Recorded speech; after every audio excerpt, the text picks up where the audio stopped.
I really enjoyed this issue. I mean, it's nothing to say that it's a magnificent piece of writing. It's a solid story, and there is so much happening, but yet it's not too much happening. It's just a very interesting soap opera.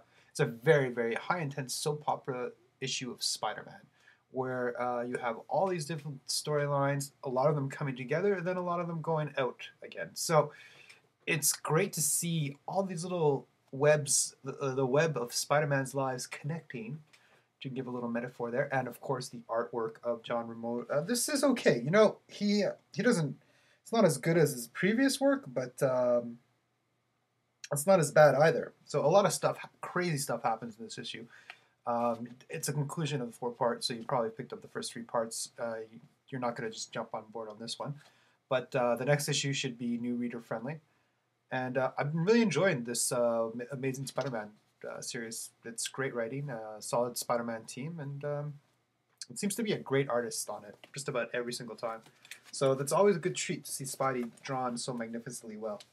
Number 3, this is I can't believe Brian Michael Bendis is writing this, because it reminds me of his earlier work on Mighty Avengers, not the Secret Invasion tie-in, that was his best stuff there, but the first 2 arcs in particular, where you have nothing but non-stop action. Look at this craziness that goes on in here. It's just, and you know, the dialogue's hitting it. There's a lot of funny little geek out moments and little quick one-liners that are very funny, true to Bendis' strengths. But I mean, as far as the team book goes, this is off the wall, banana crazy action, and it's a lot of fun. It's enjoyable. I really recommend it for a lot of people. I wonder how long it's going to last for. I have the sneaking suspicion that it's just going to be like a 12-issue maxi series. I mean, I can't see the Dark Avengers being around forever and ever. It kind of seems like Dark Reign kind of thing going on, but whatever. I'm on board, and it's super enjoyable. And Bendis can write a great team book, and this is proven why he can. It's nothing like New Avengers, where it's more talky and more of an emotional crisis that they have to face. This is just, let's solve problem with our fists. And if you really crave that, then you love this series. And it's well written too. It's not just for no good reason. It's well written and very good. So pick it up. This I'm beginning to get. I like it a lot. The End League. It's so good, and it's so. I don't want to say cosmic, but like, you know, epic. Like epic battle about to be fought. But it's so depressing too. Like, just when you think that they're gonna get like a ray of hope going in, it just like they get shit on time and time and time again. I'm just hoping that something like, you know, just a small ray of hope. That's all I want at this point. Like, you know, to see a light at the end of the tunnel. Like, this is the saddest comic book superhero book alive. Like, it's like, oh, come on, but I love it, and I keep coming back for more. So take that for what it's worth, you know. Very good series. Please check it out. This is a Remender's work as well. Starting to be a big Remender fan. That's just me. This Invincible number 60, the big crazy tie-in issue. Look, I love the old school. This is such a throwback to the 90s. Like, look at this big gate cover. Now, it's $3.99, but this is well worth $3.99. This is what a comic should be like if it's going to be $3.99. You get ample amount of pages in this, and you get great artwork.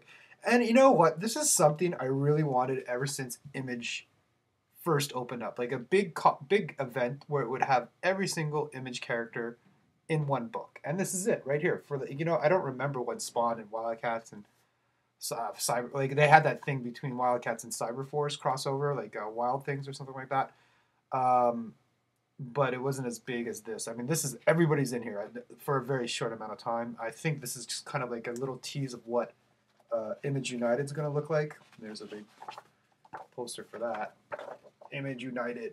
I don't know if you can see that, but whatever. And this was, I have to say, it was a lot of fun. Like, you know, I think this is Kirkman, you know, just doing his own, like, you know, what he saw in Marvel, what he enjoyed most, he's actually doing for the first time in his life, and he's getting a big kick out of it. He's like making this big cosmic story where they have to all fight one villain, and his joy of doing that, like you can see his inner child come out in this book, and that's what I personally enjoy out of it. I mean, it's nothing phenomenal, like, you know, if you want really good writing from him, go check out Walking Dead. But what is this? I think I got razor burn right over here. It's gross. Don't look at me, I'm hideous. But yeah, this is still nonetheless. It's it's him being a kid, and it's a lot of fun.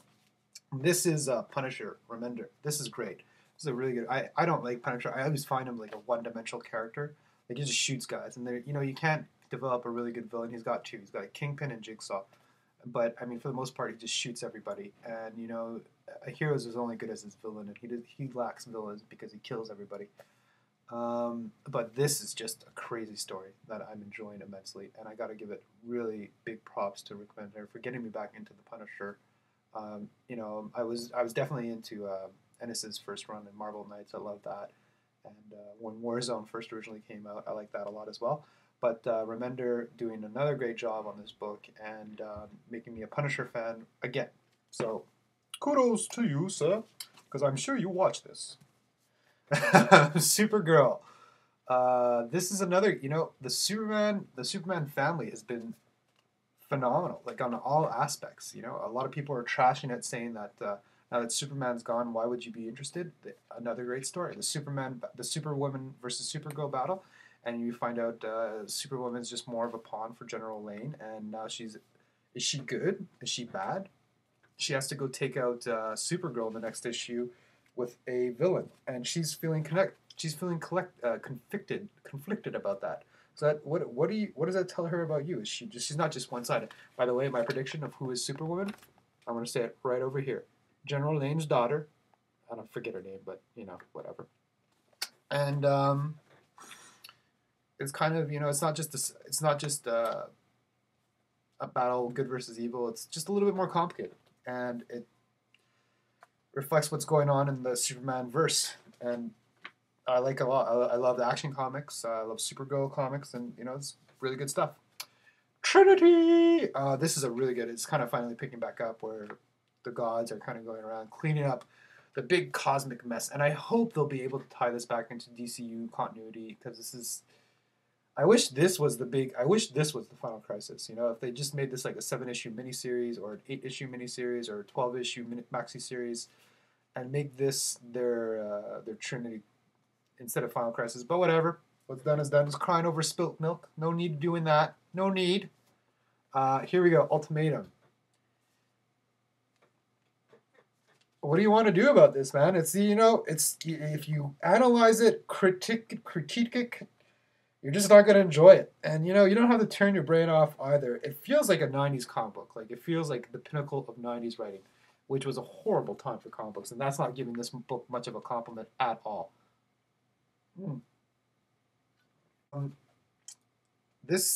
What happens is here, you just get a basic story. That's all it is. And you know what? It's just like if you read this and you appreciate the mission statement that Marvel Comics put out, you kind of enjoy it a little bit more. You don't take it too seriously. It's their mission statement, and they're doing it. They're going to clean up with the Ultimate Universe. And this is how they're going to do it. And you know what? After Ultimatum, I believe the Ultimate Universe is going to be that much better.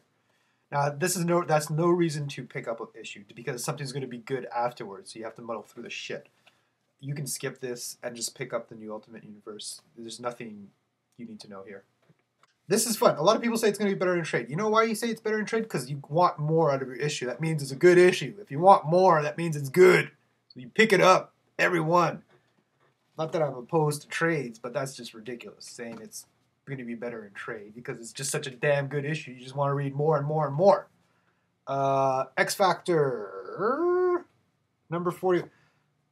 It was funny to read David Peters' plea, and he was like, "Thank you so much for not spoiling my endings. I love you guys." Blah, blah, blah. Ah, shut the fuck up. Just tell a fucking comic book story. I don't fucking give a shit about any of that. Yeah, it's X Factor is back on track, right where it was. There was a little drop. Now it's just right back on. I don't want to spoil it, not because he's telling me not to, but I'm just insisting that everybody if you're gonna pick up one X book, pick up X Factor. That other shit, Astonishing, Uncanny, X-Men, Legacy, fuck that noise. Fuck it good. X Factor. That's what you gotta pick up, huh? Alright, so I'm out of here. Have a good night. Drink some beer. Yeah.